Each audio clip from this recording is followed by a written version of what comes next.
Para sa pagpapakinis at pagpapaganda ng ating kutis, kailangan natin talaga ang vitamin E at vitamin C.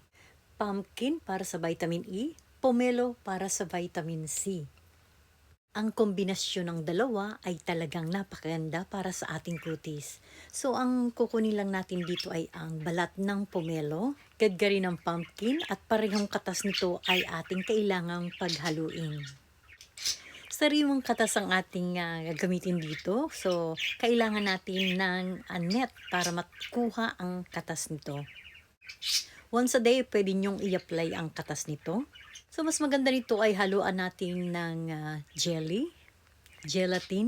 So, magpainit ng konting tubig at ilagay ang konting gelatin. So, ayan guys. Pag malamig na ang gelatin, tsaka natin ihalo sa ating fresh na katas ng pumpkin at ang pomelo.